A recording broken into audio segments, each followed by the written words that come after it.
Okay, let's see if this is working. Great, you're looking at the presentation there. So good evening, everyone, and welcome to the Book Club of California. Today is Monday, October 17th, and we're here for our program titled Book Madness, a story of book collectors in America. And it's a presentation tonight by Denise Gigante. My name is Kevin Kosick, and I'm the Executive Director for the Book Club of California. Many of you already know me and know the book club, but for those of you who might be new to us, the Book Club of California is a nonprofit member and donor supported organization that is dedicated to preserving and promoting the history of the book and the book arts. Oftentimes we do that with a focus on the history and literature of California and the West. The book club publishes finely made limited edition books, a scholarly journal, and keepsakes. And we host a year-round series of exhibitions and programs like the one this evening on topics including fine printing, design, typography, bookbinding, collecting, history, and much, much more. So if you're interested in what we do, please consider joining our century-long tradition. If you're not a member or if your membership has lapsed, I strongly encourage you to go to our website. Our membership dues are modest, but the benefits are many, and we simply can't do the work that we do at the book club without the support of our members. So you can visit us online at bccbooks.org to find out more or to join. And now for tonight's program, Book Madness, a story of book collectors in America. To get us primed for this talk, we have a short little, what I call a sizzle reel. It's a little promotional video for the book and the publication, and we're going to try to share that with you. Let's see if we can get this new share up here. Let's get rid of this polls created. Is everybody seeing that? Great. Now we're going to get you some sound.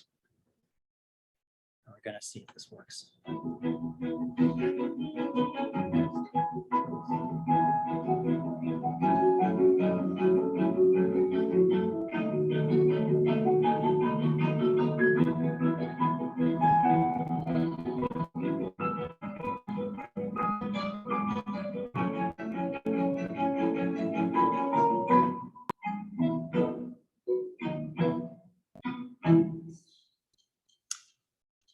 Little applause for that little video.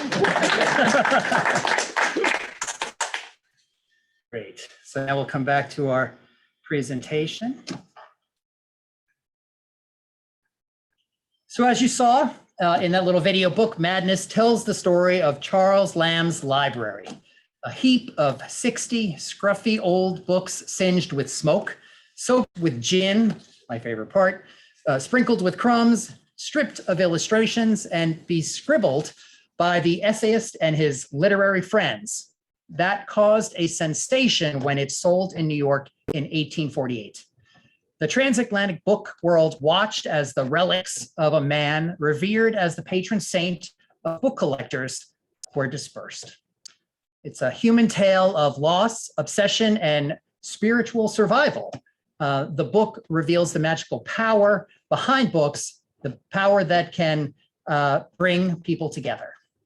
So in the book and in her talk tonight, our speaker will discuss the various pockets of book collecting on the American side of the transatlantic book world in the mid-19th century. So here's a little bit about our speaker. Our speaker is Denise Gigante.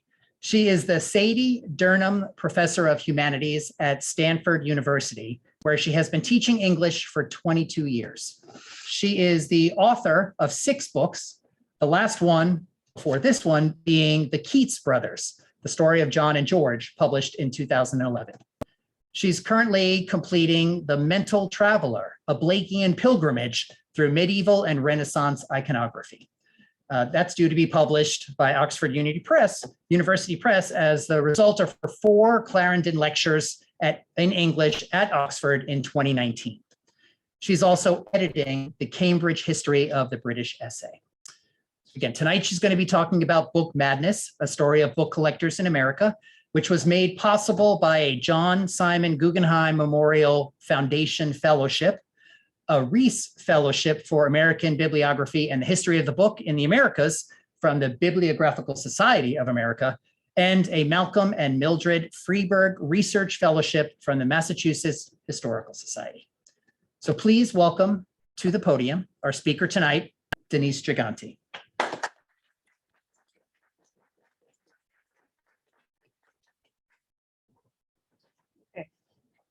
Thank you, Kevin. Wonderful to see everybody. This is my first time at the book club, and I'm thrilled to be here. It's gorgeous. Okay, so the talk I want to give here today is about the book world of the mid-19th century. And surprisingly, as I recall, when I first embarked on research for this project, in conversation with the rare book librarian at Princeton's Firestone Library, this period, like 1830s, 1840s, 1850s, is actually the prehistory of where most book histories start on the American side. So surprisingly, this is unknown terrain, but it's really quite fascinating. It certainly gripped me, and it was known as the age of Bibliomania. So this is the period when the so-called book madness swept across the Atlantic from the old world to the new, as Americans built libraries, public as well as private. So we'll be getting to Biblio Mania, but the US in many aspects in the 19th century was 20 years behind England. So the 1820s were the high period, the golden age of Bibliomania there. And then it was in the 1830s that it really sort of started migrating across the Atlantic. In the 1840s and 50s in particular, we saw the rapid development of a wide range of independent libraries serving the public. And the Book Club of California is the proud inheritor of that tradition. So my talk today will unfold in three parts. Up front, I want to survey the landscape of libraries available to the public at mid-century, by which I mean libraries that are not private collections located in private homes. Then I'll turn to the Bibliophilia and Bibliomania, which were the widespread phenomenon that I'm talking about, and trace that back to Lamb and other British essayists. And assuming there's time, then I'll get to the topic of this talk, which is the different pockets of collecting in America at the time. And these included basically three that I'll touch on: American antiquarianism, literary antiquarianism, and the self-culture movement that resulted in public, like free access libraries, largely. So to quote Edward Everett, who was kind of main driving force behind the Boston Public Library, brass and marble may flatter family or national pride, but a great and growing library is a perennial life spring of instruction. Okay, so just to get a sense of what things look like, book collecting in the mid-19th century by institutional libraries in this country was in its infancy compared to Europe. So at that time, the largest library in the United States was the Harvard Library, which had 72,000 volumes. And this is an image of Gore Hall, the first library building, which was erected after a fire swept through Harvard Hall and destroyed the entire collection. The only books that were left were those that had been checked out by students or professors. And that had been accumulating since the 17th century. So those 72,000 volumes were the result of very active campaigning on the part of a group of Bostonians. The peer model for Harvard was Cambridge University, and you can see that they had well more than twice the size, if you look at the numbers up there. But Britain, so there was the US, then there was Britain, which in all things book-oriented still lagged behind the continent.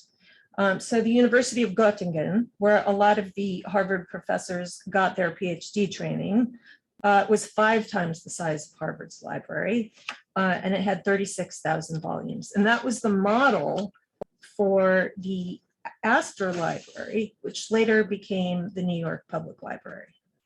So, okay, so the National Collection of the United States was established in 1846 by an act of Congress, and it was in the Smithsonian Institution. It had already been in the Smithsonian Institution, but the Congress established a fund for an official national collection. That had 50,000 volumes, compared to the British Museum, which housed the British National Collection, which had been receiving a copy of each printed book registered with the Stationer's Office since the beginning of printing in England. So that was 9 times the size of the US National Collection, and compared to the National Library of France, it was half the size. That is, as you can see, the British Library was half the size of the French National Library. Why? Because the French royal collection, as well as ecclesiastical collection, had been seized during the French Revolution and given to the Republic. So that became immediately the National Library in Paris. And that's the size just of the National Library in Paris. In Britain, it took a while for various aristocratic collections to leave the homes of the nobility, but they were very often sold at auction. So they went into the hands of private collectors. So it was, a little bit different. Poor Yale University had only 21,000 volumes. And according to one of my characters, George Templeton Strong, who was a New York bibliomaniac, they were books badly chosen, 90% mere lumber. The collection on the whole is rubbish, old Puritan divinity and the like, he said in 1846. And of course, Yale's model is Oxford, which at the time had 22,000 volumes. So just to give you an idea of the scale of American book collecting in the mid-19th century. So as a result, many American bibliomaniacs had built private collections in order to support their research. They were working libraries. And these typically ranged, these individual private libraries and homes could range from 10 to 16 or even more thousand volumes. Okay, here's a list of the kind of libraries serving the public at the time. Besides the National Collection, there were state libraries, town, city, village, and municipal libraries, Athenaeum libraries, Lyceum libraries, university and college libraries, academy and common school libraries, Sunday school and congressional libraries, historical society libraries, and in the 1840s, the historical societies were cropping up throughout the states and rapidly growing. Antiquarian society libraries, subscription and joint stock libraries or library companies, and mercantile and apprentice libraries. And this last category should not be underestimated by any means. The Mercantile Library of New York was larger than the State Library of New York. We'll go back to that. It's a little known fact that Mark Twain, before he became an author, worked as a printer's apprentice in downtown Manhattan. And in a letter to his mother of 1853, he talks about the importance of the printers' libraries, which were a version of apprentice libraries. He says to his education, if books are not good company, where will I find it? He pretty much spent all of his time after work in printers' libraries. Mercantile association libraries were typically larger than the apprentice libraries and better funded, but with the same purpose. They would sponsor lectures, the classes, and in general, make a reading room available to those who wanted instruction, self-culture, particularly to men who worked in trade or commerce. The New York Mercantile Library at mid-century had 27,000 volumes. And again, that's more books on the shelves of Yale, Brown, which was next in size, Georgetown College, and then there was Harvard. So beyond that, there wasn't much. The publisher, George Palmer Putnam, he came to the city, New York City at the age of 16, and he worked as a clerk in a bookstore, but he spent all of his hours after work at the Mercantile Library of New York. And he developed this system of note-taking that he published in 1833 as a guide to others. And he called it chronology, or an introduction and index to universal history, biography, and useful knowledge. And as you'll recognize that phrase, useful knowledge, that was kind of a buzz term at the time. Societies of useful knowledge, both in England, both in London and in Boston, were doing their best to print books of science, of history, and of other things considered relevant to modern life and diffuse them. What drove the rise of libraries was the ideal of self-cultivation. So Benjamin Franklin was a model for this. Franklin, as you will all know, worked as a bookseller and a printer. Everett, who I quoted earlier, calls him a man who passed all his early years and very considerable portion of his life in manual industry, and who was chiefly distinguished by his zealous and successful efforts for the promotion of, again, useful knowledge. So this would be the second monument in the US to Franklin. The first one is above the entrance to the Library of Company of Philadelphia that he founded in 1731. Shows Franklin in a toga. This one was erected by one of my protagonists in the Mount Auburn Cemetery on the Cambridge side. To the memory, it reads, of Benjamin Franklin, the printer comes first, the philosopher, the patriot, who by his wisdom blessed his country and his age, and bequeathed to the world an illustrious example of industry, integrity, and self-culture. So Benjamin Franklin, the printer, is not something to bury beneath his other achievements, right? It's an inspiration for working men of letters to follow him in the path of, book love. Okay. I guess let's go to Channing. This book, published in 1838, was from William Ellery Channing's lecture given as an introduction to the Franklin lectures in Boston.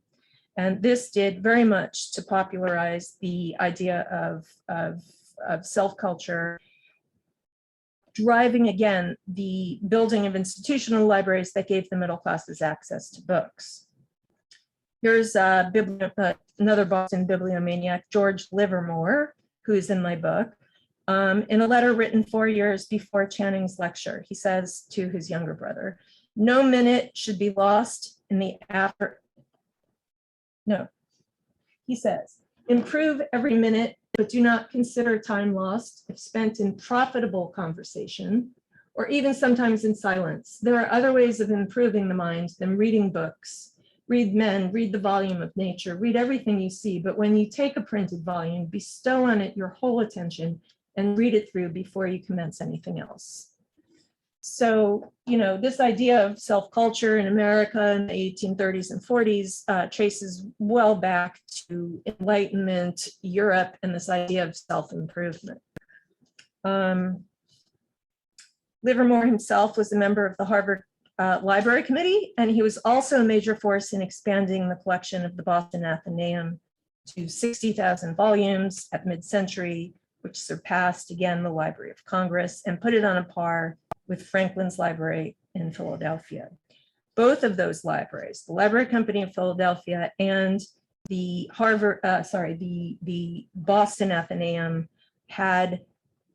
were independent libraries with the mission to answer the highest purposes of a public library.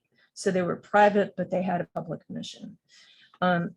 Because the funding for the books came from a group of subscribers. For the most part, institutional libraries in America had a democratic spirit, but clearly a patrician model of democracy was still in place. So for example, I'm about to show you an excerpt from the bookseller, Henry Stevens of Vermont, who testified in 1849 before the Select Committee on Public Libraries in the British House of Commons, which was conducting basically a self-study on public libraries in Britain, comparing them with public libraries in Europe and America. So here's the chair of the Select Committee. He asks Stevens, are subscription and joint stock libraries open to everybody without introduction? Stevens says they are free to subscribers or shareholders by right and others by courtesy. Do not the subscribers demur to persons who do not subscribe having access to the library? No, I think not. Their object is to show the library and gain subscribers. May a person read for any length of time in one of these subscription libraries? He may be tolerated by courtesy for a short time. For a short time only, for a few months. On the continent, a person may go and read for a whole year without being objected to by anybody. That is not the case in the libraries you are speaking of. In many of the large libraries, he may do so. So, okay.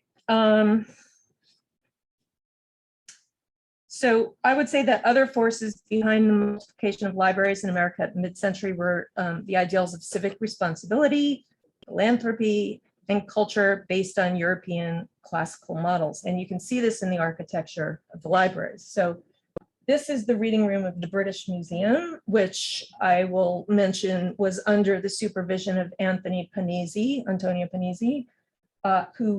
whose goal was to build a massive public library with 600 to 700,000 volumes in every department of knowledge.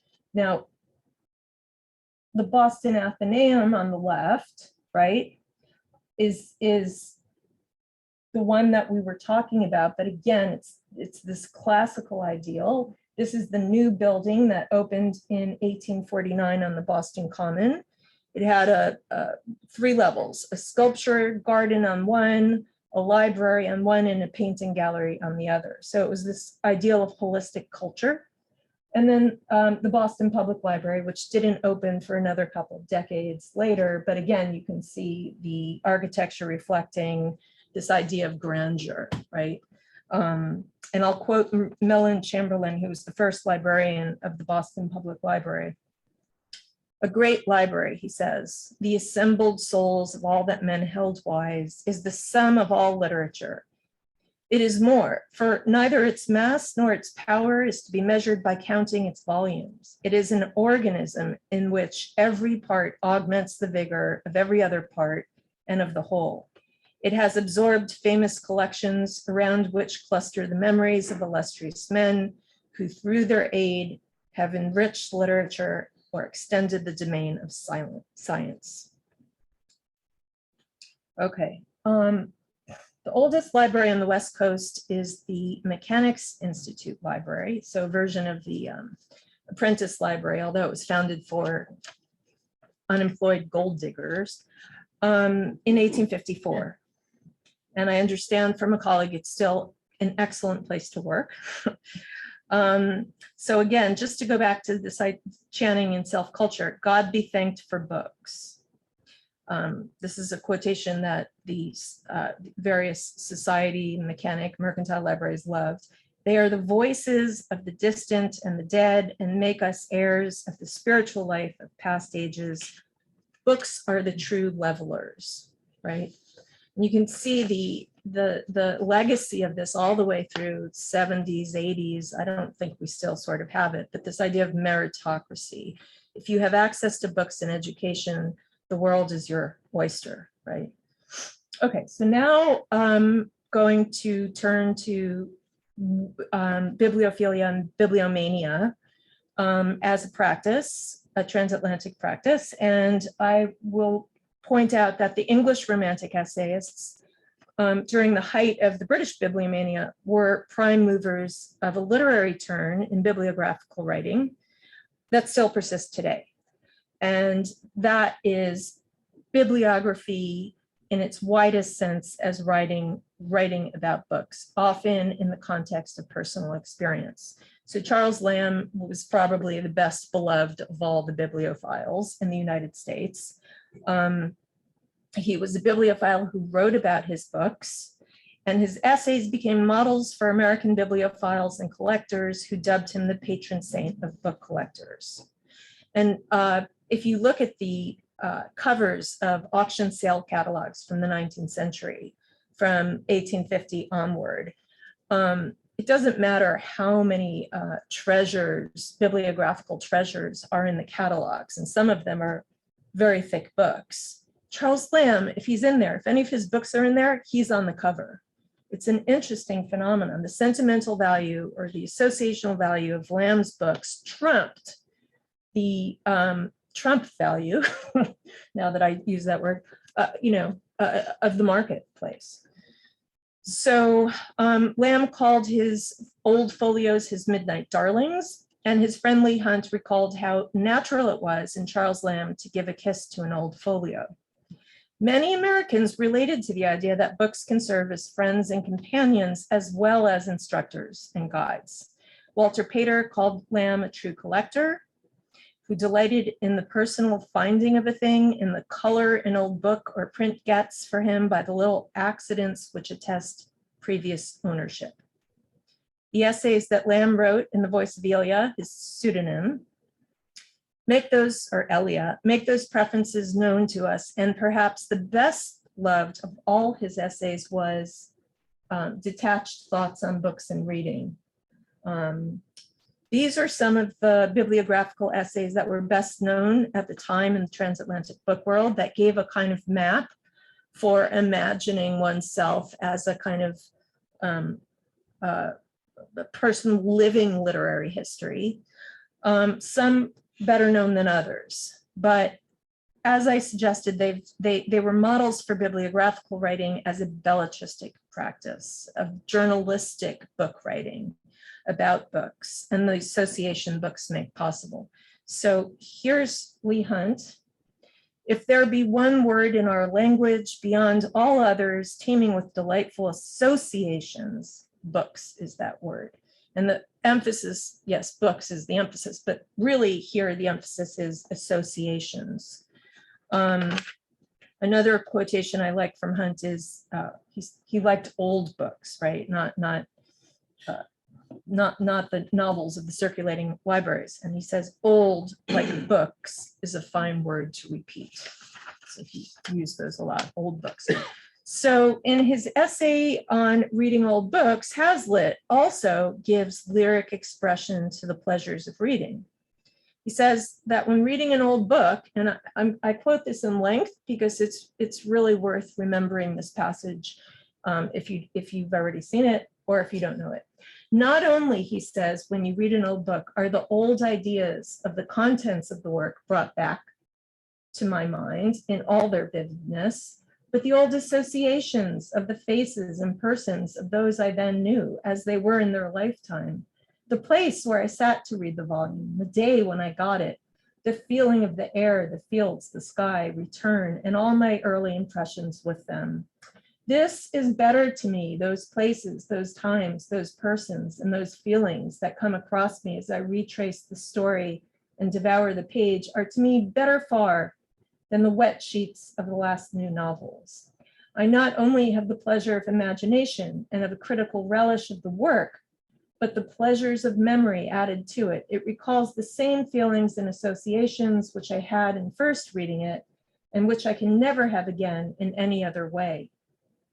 Standard productions of this kind are links in the chain of our conscious being. They bind together the different scattered divisions of our personal identity. They are the landmarks and guides in our journey through life. They are pegs and loops on which we can hang up or from which we can take down at pleasure the wardrobe of a moral imagination. He's quoting Edmund Burke, the relics of our best affections, the tokens and record of our happiest hours. Okay, so what's the point here? Books were more than texts. Texts we can find today on Kindle and in ebooks. They were objects rife with associations. And old books in particular had the capacity to connect the past to the present, the material to the immaterial, and the experiential to the imagined. They connected historical persons like the author and the reader, or fictional persons like characters with lived people who often acted them. But they also serve to connect this is, I would say, the key point. They serve to connect ourself with ourselves, or one version of ourself to another version of ourself that we have experienced over time. In this sense, I would call Hazlitt's essay a kind of bibliographical Bildungsroman, or story of development. And this is a genre that actually came into being in the Romantic era as well. So you see it in things like Thomas Fognall Dibdin's Reminiscences of a Literary Life, or Coleridge's Biographia Literaria. This essay is in the same category. Okay. In addition to this, I would also note that my book is largely based on the fact that books also have a social life in which they connect people, and those connections often forge larger connections that result in more writing, correspondence, publication, events like monuments and testimonials, as well as clubs, societies, and associations. So again, the shared experience, right, of bibliophilia was very important. And again, it's behind the space we're sitting in right now together. For Lamb, though, not everything that looks like a book was a book. So in his essay on detached thoughts in books and reading, he refers to volumes that serve as little more than furniture in middle-class households as biblia a biblia, or in Latin, books that are not books. Okay, so here's what he says. He says in this catalog of books, which are not no books, biblia, I reckon court calendars, directories, pocketbooks, draft boards, bound and lettered at the back, scientific treatises, almanacs, statutes at large, the works of Hume, Gibbon, Robertson, Beatty, Soame James, and generally all those volumes which, quote, no gentleman's library should be without. I confess that it moves my spleen to see these things in books' clothing perched upon shelves like false saints, usurpers of true shrines, intruders into the sanctuary, thrusting out the legitimate occupants. So the phrase here that he's putting in quotations, no gentleman's library should be without, was the kind of rhetoric that publishers used in marketing books to buyers who were looking to accumulate cultural capital or cultural status by the books they showed on their shelves. But as Lamb and his friends pointed out, you cannot buy taste. Right? This phrase, biblia a biblia, descended to American bookmen, and it became the model for Everett Augustus Duyckink's Library of Choice Reading in the 1840s. The series contained work by Lamb, Hunt, and Hazlitt. It was published by Wiley and Putnam in New York, and Putnam's biographer calls it the central event in American literary publishing, the most ambitious attempt to date to circulate high-quality contemporary works among the American reading public. And the motto was books that are books. Okay, so you still have historians today who will look at that and say, think it's a tautology, right? Like that it's a really lame motto to have chosen, but actually it's in direct response, right, to this. These are choice books. Everett himself was an essayist. His essays appeared under the pseudonym Felix Mary, published in the American Monthly Magazine, and they were directly modeled on Charles Lamb. Everett was a working man of letters. Lamb. Everett was independently wealthy. He was the son of one of the first printers in New York from the Knickerbocker days, Everett Duyckink Sr. But Lamb, on the other hand, was a working man. He was a clerk in the British East India Company. who was chained for the better part of the day to what he called the dry wood of his desk. It is no doubt that this contributed to his appeal among American mercantile bibliophiles. And so one can see why the sale of his books in this country in 1848 caused such a sensation. People wanted to get their hands on the things they had been reading about. Those books are known as association copies, as many of you will know, because they're associated with somebody who's known to the public, famous person. And these particular books contained writing by Lamb and his friends, including Coleridge, who coined the term marginalia. In the Voice of Elia, Lamb claimed that the writings that STC, Samuel Taylor Coleridge, left in his books competed in quality and often in quantity with the books themselves, with the texts in the books. And this is true. If you look at Lamb's copy of John Donne's poems, they're covered with Coleridge's writings. Okay. Now, when Everett saw those books on sale in New York in 1848, he was shocked to see what horrible shape they were in. And this adds to the interest that they're usually on the cover of sale catalogs. Beggars, indeed, they were to look at. Brown, stained, ragged, broken backed, hulking folios, dragging their covers, shabby odd volumes in single misery, missing their mate. In a letter to his brother George Doykink, so George and Everett produced the Encyclopedia of American Literature, they were so bad that a genius for getting together the worst possible bound bad copies was involved in the collection. They were so positively wretched that they really became fascinating in that very account. So if you take a look here on the right is the detached inside cover of one of Lamb's books. It has since been pasted, well,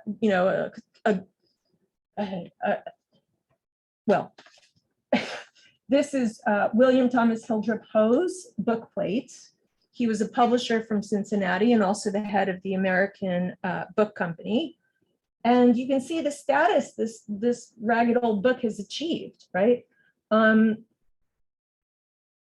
Here's another description from Everett. Lamb's library was a literary hospital for all stages of book decrepitude.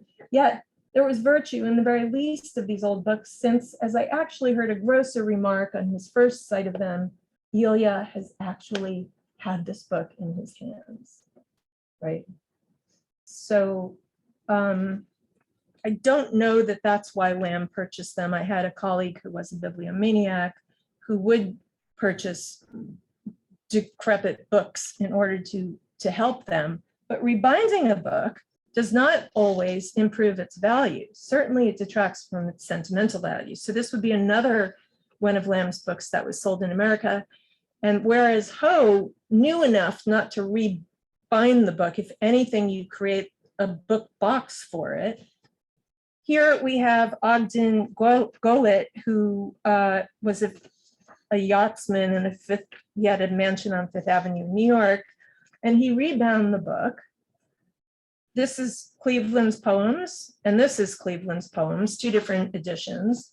But this one has blue Morocco binding, engraved panels, raised bands, and not only the title, author, and date of publication, but the fact that it was Charles Lamb's copy. And that, in fact, is what really gives the book its weight. But this, again, one can ask which one is more valuable. In terms of an association copy, the former. Okay. All right, I think I'm going to now just sort of finish up with Biblio Mania, which is a more pathologized version of bibliophilia. Bibliophiles cared deeply about their books, but they did not always care about quantity, whereas bibliomaniacs did. So this guy, Thomas Fognall Dibdin, many, if not most of you will know, was the author who first popularized the Biblio Mania in 1809 in a playful book called the Biblio Mania or Book Madness, containing some account of the history, symptoms, and cure of this fatal disease. For the first edition, he chose a detail from Albrecht Dürer's wood engraving of the book Fool from the Ship of Fools by Sebastian Brandt, which was first published in German and then in Latin at the end of the 15th century. So this is the original, where you can see the book Fool at his desk, dusting his books, right? Keeping them clean. But the caption here, translated in the first English edition of 1509, was, "Still, I am busy books assembling, for to have plenty, it is a pleasant thing in my conceit, and to have them I in hand, but what they mean, I do not understand."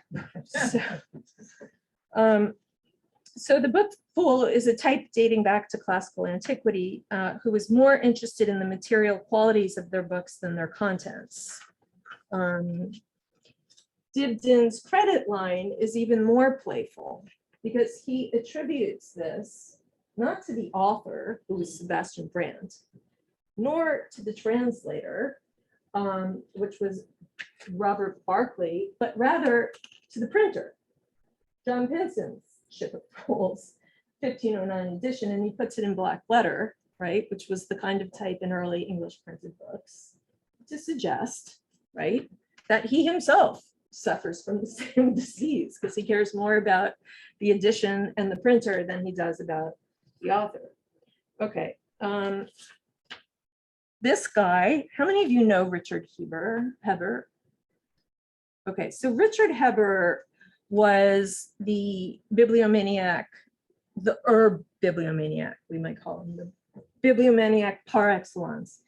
Dibdin, you'll see here, calls the Book Madness an epistle addressed to Richard Heber Esquire, and this is Heber. Heber filled not just one house with books, but 9 houses with books.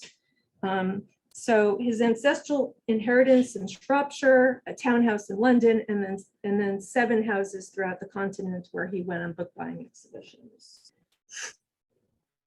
Well, you see, says Heber, no man can comfortably do without 3 copies of book. One he must have for his show copy, another he will require for his own use and reference, and unless he's inclined to part with it, which is very inconvenient, or risk the injury of his best copy, he must needs have a third at the service of his friends. And this was not uncommon either for American bibliomaniacs. I'll say a word about that in a second, but Heber, by the end of his life, had accumulated a library that was larger than the major university libraries in Vienna, Prague, Edinburgh, Dublin, Bologna, Leipzig, Copenhagen, and Turin. He was capable, as he did in one trip to Paris, of snapping up a private library of 30,000 volumes. He was capable of traveling 500 miles for a single volume. His will made no provision for his books. Nobody could find it. It took them months. His lawyers sent people to all of his houses searching throughout the continent. Nobody could find anything. And then one day, Dibdin, who was cleaning up one of the top shelves of his London townhouse, found this scrap of paper tucked away in a book that had made a provision to leave some money to a couple of relatives, and that was it. So this massive collection went to the Hammer, and it was dispersed. It flooded the market, and basically it caused a slump in the book trade that lasted through the 1830s because the prices, there were so many books, the supply side was so high that the book prices dropped. The American version of Heber was James Lennox, and this is the Lennox Library that opened in New York. Lennox was just as obsessive. He liked to focus on the topic of American history. He started with Bibles. And according to Henry Stevens, the bookseller who we saw the interview with, he was one of the few to have seen the librarian. Lennox was a hermit. He wouldn't let anybody into his house. Somehow Stevens, who had been shipping him tens of thousands of books, got in. And he said the great bulk of his book collection was piled away in the numerous spare rooms of his large house till they were filled to the ceiling from the further end to the back to the door, which was then locked and the room for the present done with. And so he would apparently go out and buy another copy of the book rather than have to search for it in his collection. His bibliographical labors kept him up at night, collating, examining, passing and entering or ticking off in his various lists. So we might call him, this is the disease that a later collector, I don't know if any of you know Harry B. Smith, calls catalogitis. Where the distracted man can't eat. He always has a pencil or a catalog in his hand. Okay, so these are the caricatures of the book collector as out of control. And again, after the slump of the sale of Heber's library, Dibdin ended up publishing not Biblio Mania, but the Bibliophobia, or remarks on the present languid and depressed state of literature in the book trade, in a letter not to Richard Heber, but to the author of the Biblio Mania. So this was the moment. So Heber died in 1833. And so it was in the 1830s that the Biblio Mania started shifting toward the US. How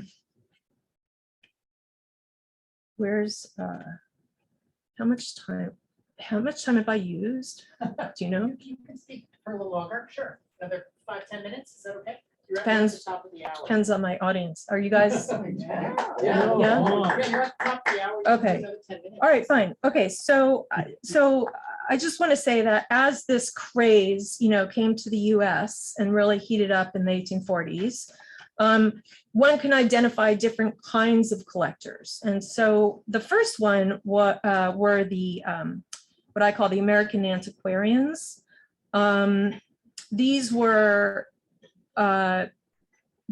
collectors who were attempting to write not just the country's history, the American history, but the history of the Americas, right? So travel and exploration. And in order to do that, they were in quest of original materials, books, tracts, manuscripts, and objects related to, again, the early history, exploration, and settlement of the Americas.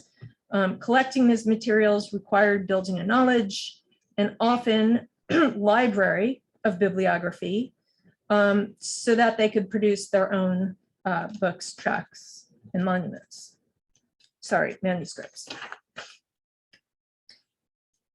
Those focused on the colonial history of British America or New England and the early Pilgrim settlers. This was the holy grail, right, of their mania, the Bay Psalm Book. It was the Psalm Book of the Massachusetts Bay Colony, and it was the first book printed in British North America. And because it had received such heavy use, the first edition was very rare. Of the 1,700 copies that were printed in 1640, 10 were left. And the majority of them were in poor condition and missing pages. And today there are only 11 known copies. One of the bibliomaniacs in my story, who you've seen, George Livermore, owned 2 copies, one a complete copy or perfect copy as it was known, and the other that was missing pages. 2 of his antiquarian friends owned a copy. And Charles Dean, who I will quote in a moment, tried to get a copy from one of his friends, but he couldn't. And I will just say that, again, the bookseller, Henry Stevens of Vermont, whose own interest was American antiquarianism and supplied vast numbers of books to the Bostonians, to James Lennox, and to other historical societies, went crazy trying to get a perfect copy of this for James Lennox. Lennox would not rest until he had one. And so he ended up wheedling Livermore to sell him some pages that he bound into another book to sell to Lennox. And one of Livermore's friends, Edward Crowninshield, said, "You shouldn't do that, because then he'll crow over us that he now has a copy of the book." And when the collector, Crowninshield died, Henry Stevens purchased his entire library before it could go to auction. He made a special deal with the auctioneer, pissed everybody off, just to get that baked some book. He bought the whole library. So, okay, so now why were these books so important to have in the original? Charles Dean, as he's here quoted by Justin Windsor, a historian and Harvard librarian, says, "Books are robbed of their integrity when pages are removed. And sometimes such robbery was a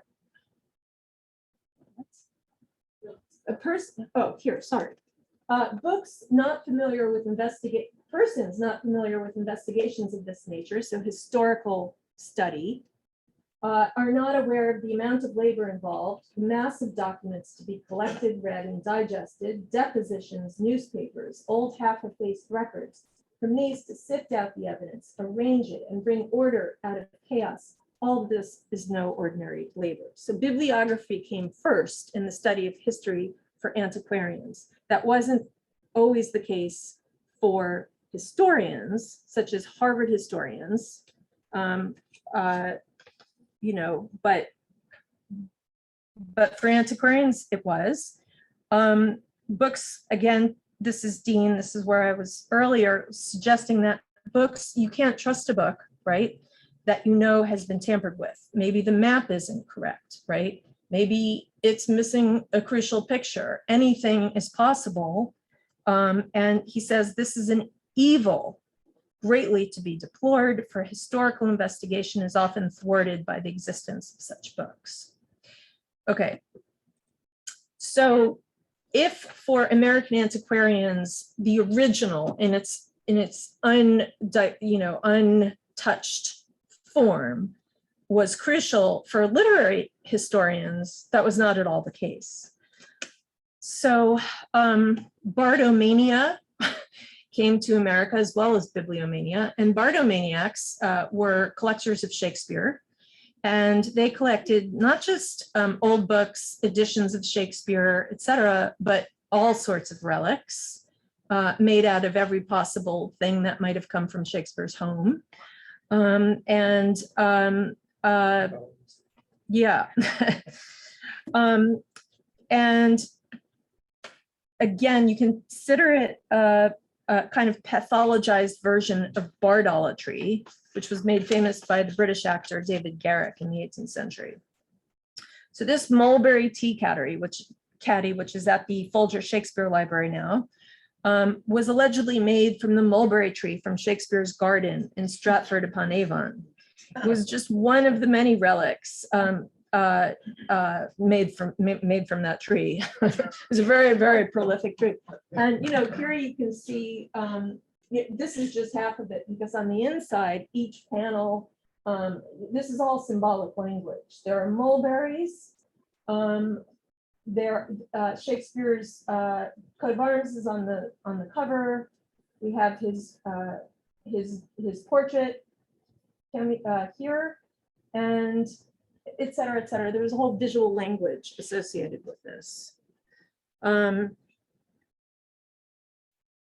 So Garrick originally owned this, and then it was purchased by his American counterpart. So if Lennox goes with Heber, the actor William Evans Burton goes with Garrick, David Garrick. I don't know if any of you know Garrick. Here's Garrick and his wife in front of the temple to Shakespeare that he built in Hampton upon Thames. He was the most celebrated Shakespearean actor of his day. And William Evans Burton was equally so in the US. He also designed a temple to Shakespeare in Manhattan, downtown on Hudson Street, but we don't have a picture of it. We do have a description. So you can close your eyes and imagine this library.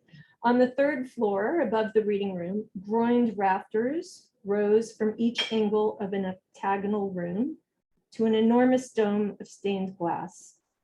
Mahogany bookshelves harboring 16,000 volumes loomed up to a height of 9 feet, with large oil paintings covering the walls above them and under the dome. A full-length statue of Shakespeare by the Scottish sculptor James Thom stood at the head of the room in a carved oaken alcove with Gothic tracery, and a cast of Shakespeare's funeral monument at Holy Trinity Church in Stratford hung from an Elizabethan bracket. One of Burton's friends wrote, wherever the eye turned, it was held by some object of artistic design, historic interest, or haunting beauty. Mailed effigies in niche and compartment embalmed the stern glory of the Middle Ages, and the spirit of Shakespeare held sceptered sway, breathing from sculptured image, bust, and cenotaph, and many a priceless relic. So Burton owned a copy of what was the Holy Grail for Bardomaniacs, which was the first folio, the first collected edition of Shakespeare's plays. And he actually owned copies of the first 4 folios. He owned 72 editions of Shakespeare. And the thing about his library is that the jewel of it, because it was a working library and because he used it to stage historically accurate productions of Shakespeare in his home in his theater in Chambers Street, New York, he produced a 42-volume folio edition, extra illustrated edition of Shakespeare. So rather than not tampering with this work, some of these volumes had 200 images that he had laid into it. Any drawing, etching, watercolor, map, costume design, or portrait that might illustrate or otherwise shed light on the bard found its way into those volumes. So if American antiquarians frowned on extra illustrating, and Dibdin himself frowned on extra illustrating, literary antiquarians celebrated it. And Burton went about the business with a prodigality of labor and expense, as one of his friends, far above any similar work ever attempted. The final category of American book collecting that I would mention, it involved the obsessive and untiring labors of this man, Joseph Green Cogswell, a polymath and educator who had determined to build the first major public library in the New World, on a scale with the Old World. So most libraries in the US at the time had 7,000 volumes. Most of them were donated. But with the help of John Jacob Astor, who was the richest man in America at the time, Cogswell succeeded and ultimately became the first superintendent of the Astor Library. He became so identified with the 100,000 volumes that he accumulated for the Astor Library that by the end of his life, he had moved in among them. He took a little, this is his room on the second floor of the Astor Library, where he spent his nights cataloging and carrying books up and down the stairs to keep warm. And Astor's son, William Bakehouse Astor, insisted that somebody live in the basement to keep an eye on him, and would bring him his toast in the morning and make sure he was okay.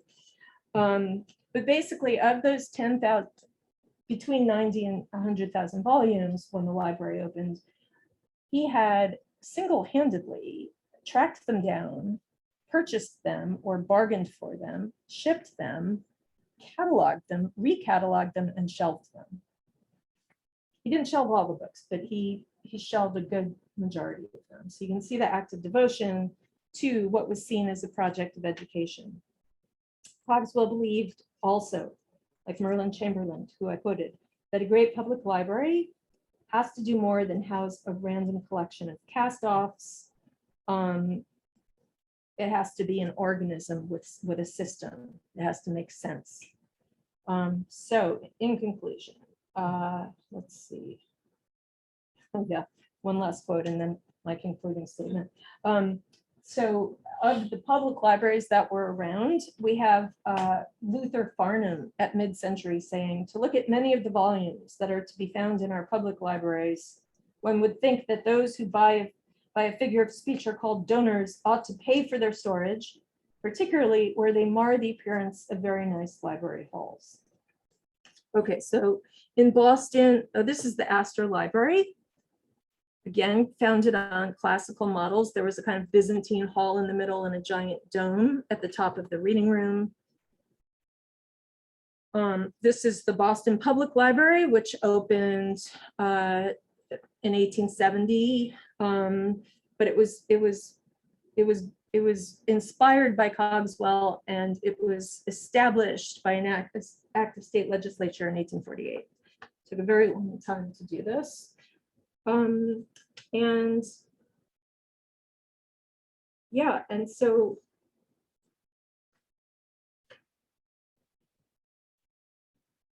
I guess I'll just end with a quotation by Edward Everett again, who again was, he and George Ticknor were the two responsible for the Boston Public Library. He says that a public library, well supplied with books in the various departments of art and science and open at all times for consultation and study to the citizens at large, is absolutely needed to make our admirable system of public education complete. So education was still self-education, self-culture, continuing education. And I would say that the Book Club of California, right, founded in 1912, is the heir of that tradition. Okay.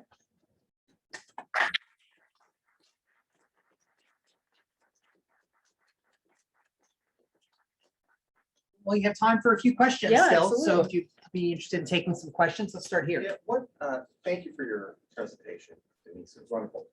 What happened to the 42-volume folio-sized extra illustrated Shakespeare project?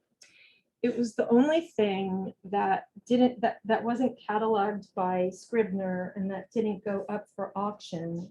Of the 16,000 volumes, was the only thing his family couldn't bear to part with. So they kept it, and I don't know what happened to it. Maybe somebody can track it down, but yeah. Other questions? Anybody else? John? Was there any evidence that Lamb ever put bacon in one of his books, as Samuel Johnson was repeatedly done?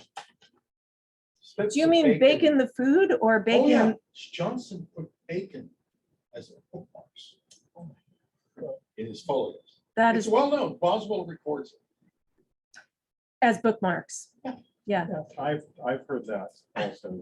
That's something that I remember that Lamb was known for using slabs of bacon. Oh, but he was too.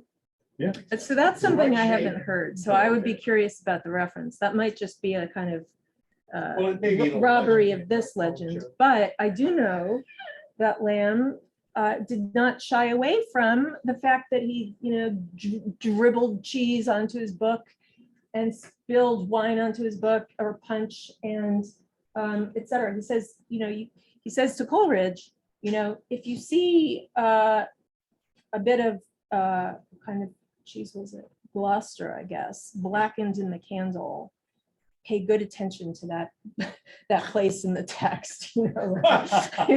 So he kind of suggested that was part of that. Those markings, those readerly markings, became part of Paradise Lost in this case, for example. Yes, we're here. I wonder if you'd like to comment on the current trend in television interviews where an expert is called in to comment and is invariably photographed in front of an enormous bookcase in sharp focus with HD TV. Now you can see the titles stacked up on the shelves. Oh, he's got that. And it sounds like the kind of phenomenon for show books. The Gentleman's Library. Yes, yes. Remember, they were sold by sellers. No, there's the furniture, and movie crews often go and hire. Oh, yeah.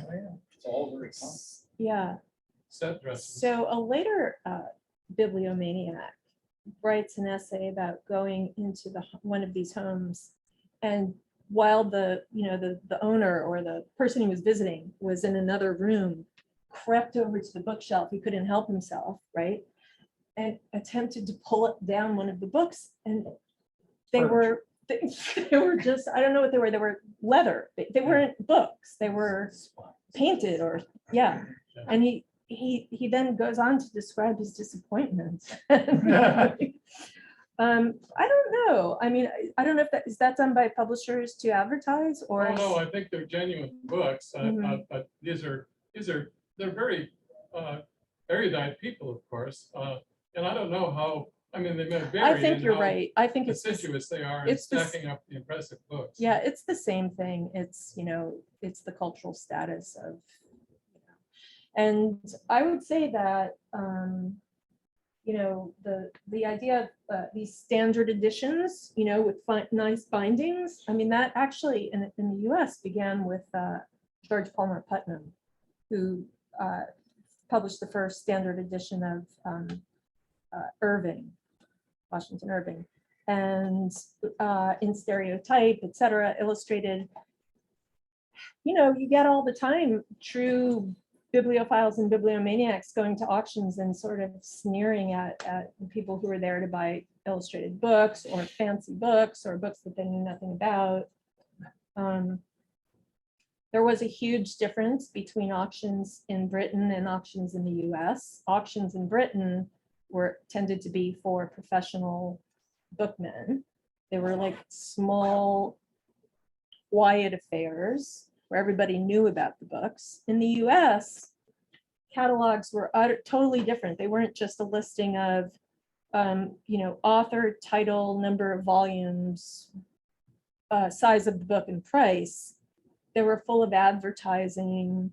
They, and to some degree it's fair because they were spelling out what was in the book for working people who went to the auctions in the evening as part of the social world. So what got the Lamb Library to the United States for sale? Maybe I missed that. You have to read the book, but the short answer is because there was a whole chapter on it. It was very complicated. Edward Moxon, who was an English publisher, inherited Lamb's library. He was Lamb's executor. He was also Lamb's son-in-law. He didn't think much of the books. He was a publisher. He published beautiful books of poetry. They were decrepit, but he saved 60 copies that had Lamb and Coleridge and Hunt's handwriting. And by all accounts, he was kind of, in my book, I talk about Moxon's encounter with Melville, who started praising Lamb's work, and that warmed him up. Moxon was a very British, English, kind of a dour publisher because everybody came to him wanting to publish a book. But he warmed up when people said they liked Lamb, and apparently Charles Welford, who was an expatriated, his father was a London bookseller. He became a bookseller in New York. He must have had a conversation, he was also a book bibliophile, so he must have had a good conversation with Moxon because Moxon sold him the books for 10 pounds. And he brought them to New York, and the British public were outraged. How could this possibly have happened? Moxon became demonized. Yeah. And that's a big advertisement for the book right there, right? We got to leave it on that. That's in the book. It's a whole chapter. You don't have copies for sale tonight? We do not have copies for sale tonight, but we have an invitation for the book launch, which is on Wednesday at Stanford. It's on this. There's also the discount flyer. And on the other side is the 30% off. discount flyer. Yeah, so with this code, like if you take this and you call the press, you get a 30% discount on the book. So John Windle was going to sell books, but he didn't order them in time. So we don't- So that's why he left. But we do have the discount code here, 30% off. It's a good deal. Yeah. But also the invitation and the information for the book launch at Stanford. Right, If you want to hear so more about the Wednesday book. from 5:30 to 7:15 in the Bender Room, which is a really nice room of Green Library. What? We know it well. Okay, of Green Library. There will be The names of the speakers are on here. Peter Stansky is one of them. John Windle is one of them. And my colleague Gavin Jones, who's an American historian, is one of them. And basically there will be refreshments and drinks and a lot of people and book lovers. So And books. You'll have books. So it's. there will be books It's- there. It's open to the public, correct? Yeah. You don't need a reservation. Right. You're supposed to register, Pre-registering will help. Yes. but it's not, So yeah, here it is. The URL to do that is on this form. So Yeah. if you want to there's no pre-register, charge. but it is Right. free. Yeah. Right. So you're invited to join Denise on Wednesday at Stanford Mhm. and Peter Wednesday at Stanford. And also you're invited to check out the book. If you're interested, we have these flyers up here. I can give you one on your way out, or you can come up here and grab one Why don't from the Just front. distribute them. Yeah. maybe. There's enough people to Um, hand them out. Peter will be talking about our relationship to books. So, For 10 minutes. For 10 A minutes. few grand. of yeah, I don't know. Does illumination. anybody? So let's wrap up here with a big thank you to our speaker, Denise Gigante. Maybe people swiped one already. And thank you, everyone, for attending this Yeah. Book Club of California program. Please join us next week for another in-person program here. That'll be Monday, October 24th for After Artists Books. Our speaker is Tony White, the university librarian at OCAD University in Toronto, Ontario. And this, again, is an in-person program, and it's the third installment in the Wendell Locher lecture series on the history of the illustrated book. So thank you, everyone, for coming. You can register for that online, or you can let me know you want to come, and maybe we'll see you here next week. Thank you again for being with us.